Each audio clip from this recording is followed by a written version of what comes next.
En los siglos XVI y XVII, el arte español alcanzó su máxima expresión. Son los siglos considerados de oro.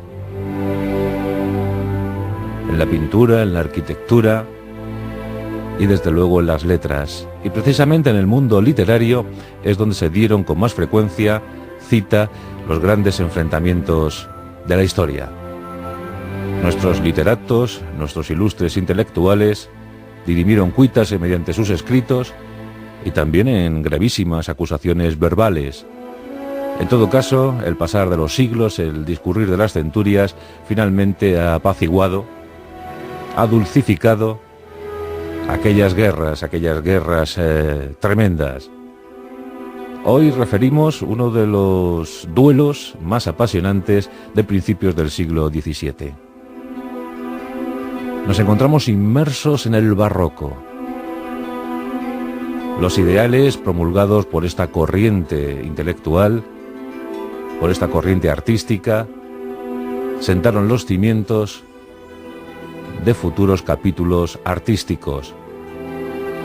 Y los que tuvieron la suerte, la fortuna de vivir en aquella época, pues vieron cómo crecían diferentes posturas. Si hablamos del mundo literario, si hablamos de las letras, tenemos inexorablemente que acudir al culteranismo y al conceptismo. Sobre el culteranismo, pues hay que decir alguna cosa. Su máximo, su clarísimo exponente en España fue Luis de Góngora. Nacido en 1561 en Córdoba, estudió Derecho en la Universidad de Salamanca, aunque abandonó esta carrera para ser eclesiástico y asumir algunas misiones, algunas encomiendas en la capital sultana. Decían que, había tenido que convertirse en eclesiástico, en religioso, más movido por la necesidad que por otra cosa, porque en realidad lo que a él le gustaba hacer era versillos satíricos, poesías definitorias y sobre todo poesía estética. A Góngora, ante todo, lo que le ilusionaba era realzar el poder atronador, evocador, bellísimo de la palabra. Buscar un nuevo código, un nuevo lenguaje y elevarlo a las alturas.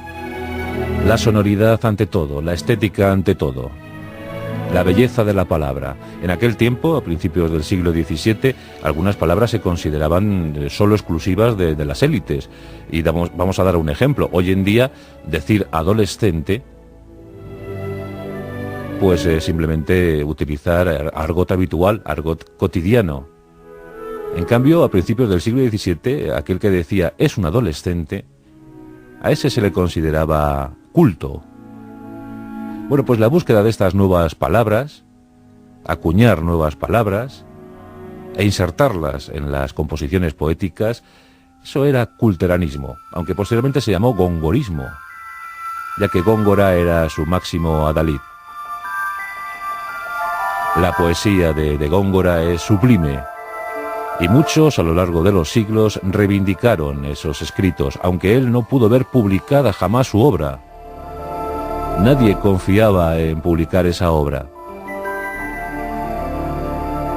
Góngora vivió 66 años, hasta 1627. Y desde luego, aunque intentó, como digo, pues ver su obra publicada y con tomos, fue realmente difícil. Góngora tuvo una vida tremenda. Le gustaba mucho dejarse llevar por los placeres mundanos, le entusiasmaba la fiesta de los toros y lo peor, estaba absolutamente entregado al juego de naipes. Y eso fue, en definitiva, su gran ruina, su enorme ruina.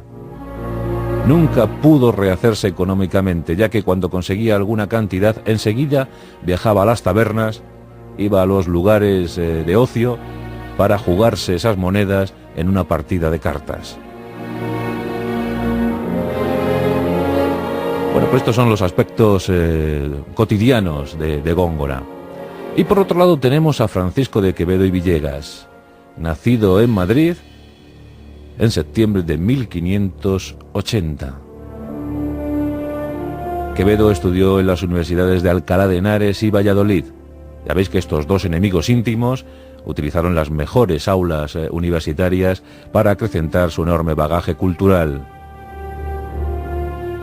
Y precisamente mientras Quevedo era estudiante de Valladolid, bueno, pues en ese tiempo, a principios del siglo XVII, 1605-1607, comenzó la disputa. Comenzó la pelea encendida entre estos dos grandes de nuestras letras. Quevedo era conceptista.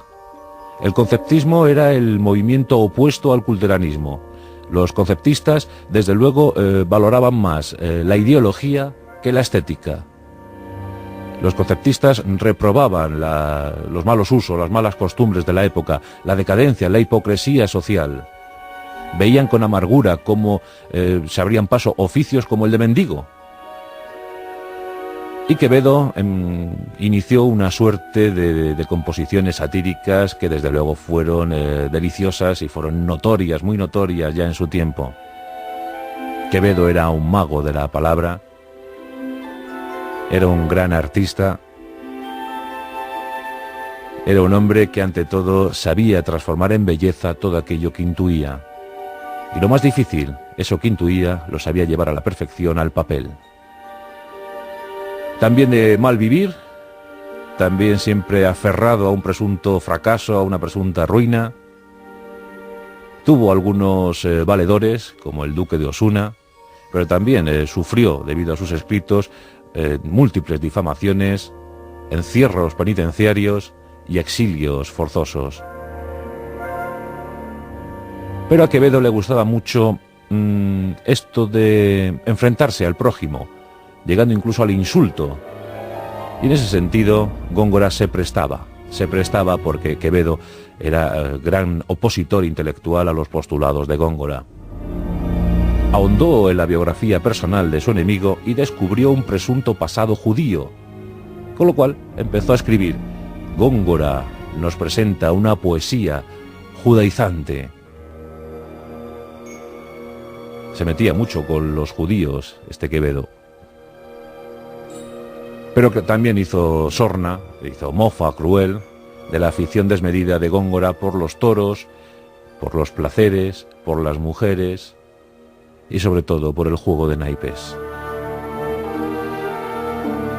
Góngora, ante estos ataques, pues se defendió diciendo que poco caso había de hacerse a un bufón lenguaraz con claras intenciones banales e infantiles. Quevedo sonrió ante esto y cínicamente siguió escribiendo. Se metía con la nariz de Góngora, con la indumentaria de Góngora, con las juergas nocturnas de Góngora. Un gran enfrentamiento. Pero desde luego, lo que nos dejaron escrito, sus legados, eso lo supera todo, supera cualquier disputa, cualquier enfrentamiento.